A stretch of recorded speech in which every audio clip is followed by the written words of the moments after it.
Hi everybody, here's a short video on how you can use animations in PowerPoint to spice up a presentation. One thing I should probably mention before I start talking about this is that animations and in general a lot of the fancy effects that you can do nowadays in things like PowerPoint and Keynote are really things that you should only use as necessary. So when you're using animations, it's important to have a clear idea in your head of how the animation is going to help you emphasize a point. Why are you using it? So don't use these tools just because they're there. Make sure that you're using them to enhance your presentation and not to make up for a lack of content. They're not an end unto themselves. Okay, so one thing I'm going to do here is show you an example of how you can use animation to illustrate a point in a presentation. So what I'm going to do is use animations to show that one set of possibilities is wrong and that something else which I'm suggesting is correct. So I'm just using it to emphasize that that's what I'm saying. So for example, here I have written two options of how can we increase revenue of the title of this slide.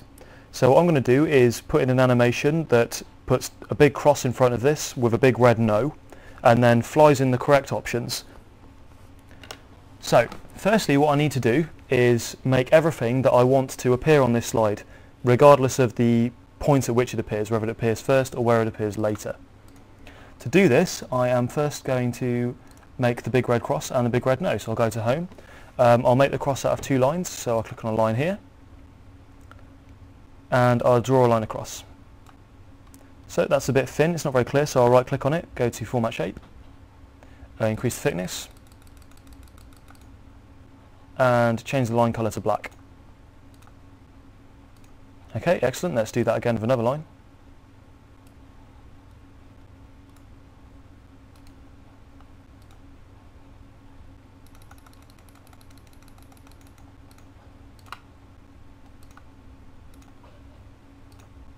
Okay, so what else do I want? I want a big red no. I want that to be right in the middle here. So I'll increase the size of that.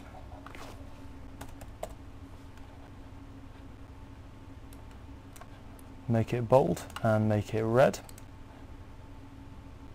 And put it in the middle of the cross. Okay. One thing I'm also going to want to have at some point is a thread of correct options which will flow in after these incorrect bullet points are removed. So to do that I'm going to copy and paste this text box and replace what's written in it just because that's a little bit quicker than making up a new text box. So at the moment I'm not going to put it in the position that I want it to be in the end. I'm moving it across just so that it's easier to select so it doesn't get mixed up with the other text box. So let's put some alternative options in here.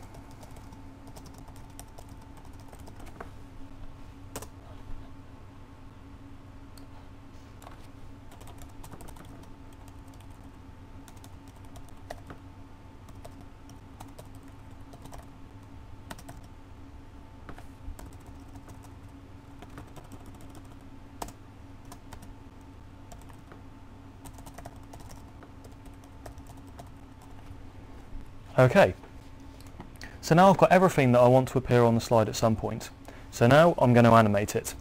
To do this, I'm going to click on the Animations tab. Okay, firstly what I'm going to do is open the Animations pane, and to do that I click on Custom Animation. Okay. So what I'm going to do now is add animations. So let's click on this line here first. I want this to fly in to make the cross to show that what I've written previously is wrong. So I click on it, then I click on Add Effect, Entrance. Let's have it, so it can fly in like that. And I want that to be true of the other line as well. And also I want it to be true of the big red no. If I can just select that, it can be a bit tricky when you've got a text box within a text box.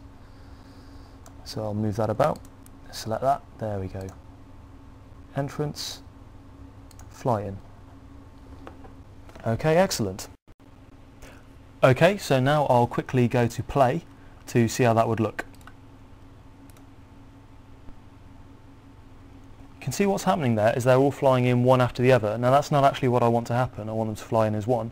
So to do that, what I'll have is I want them to all fly in when I click the mouse once.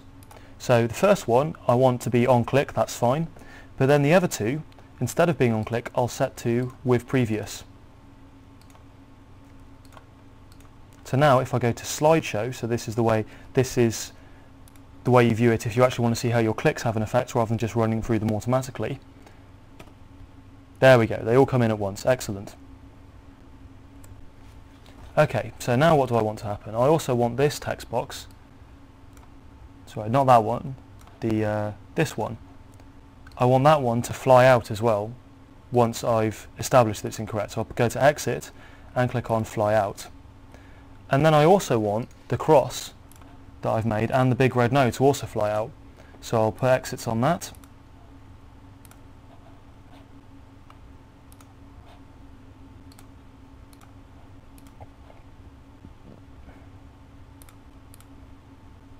Move that text box.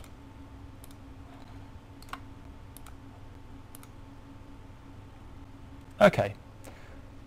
Now what will be happening, however, is that they all fly out one after the other, which is not what I want. I want to again click once and have them all fly out. So for all of these, I'll also click on with previous.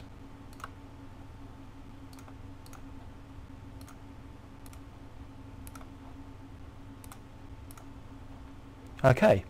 Finally, I want this text box to fly in once everything else is gone. So I go to Add Effect, Entrance, and actually I say fly in, perhaps I could have it come in another way. Maybe I'll have it blinds like that, so it just appears. Okay, so if I were to click on the slideshow now to see how that would look, I click once, the cross comes in, I click again, it all exits, and then I click a third time and that comes in. But let's say I don't want to click a third time for that. Let's say I want it to come in with a time delay. I make sure it's selected on the animations pane, then I go to the start and click on after previous, which gives the option for timing. I then right click on it, go to timing, and insert the delay that I want. Let's try a second. Okay. And now that I've got the animations done on it, I'm going to put it in the position I want it to be. So let's try and line up those bullet points. There we go. Okay, now let's try the slideshow now. Okay, so I click once, the cross comes in, I click again, everything goes out, and I don't click, but the time delay makes it appear. Excellent, that's what I want. Okay, perfect. So that's the basics of how you do animations. As I say, there are some fancy effects you can do. So you've got entrance effects, emphasis effects as well to really show something off. You can have it spin or grow and shrink. And you can have things exit, or you can do motion paths as well, where things move across the screen. As I've said before, you want to use these sparingly. Don't go overboard with them. Just make sure you only do them if you've got a specific aim in mind, if you're doing them to emphasize something important. One thing you can also do in PowerPoint is you can have animations for how you move from one slide to another. So if I click on this slide, I'll make another one as well actually, just to emphasize this a bit quicker so I don't have to go through all the animations of the first slide. If I'm transitioning from slide number 2 to slide number 3, let's just put some text in both to differentiate between them. So I'll put 3 in here, and I'll put 2 in here. Okay, so now I'll click on this and go to animations again, and here I've got a set of options for how the transition to this slide occurs. Let's put in checkerbox. So now if I'm on slide 2, go to slideshow, click, and you see it checkerboxes to 3. That wasn't that clear on Jing, but there's a variety of options you can try out, and so when you do it on the screen it does show up much more clearly. Okay, well that's the basics, so all I can say now is open up PowerPoint and try out some possibilities yourself.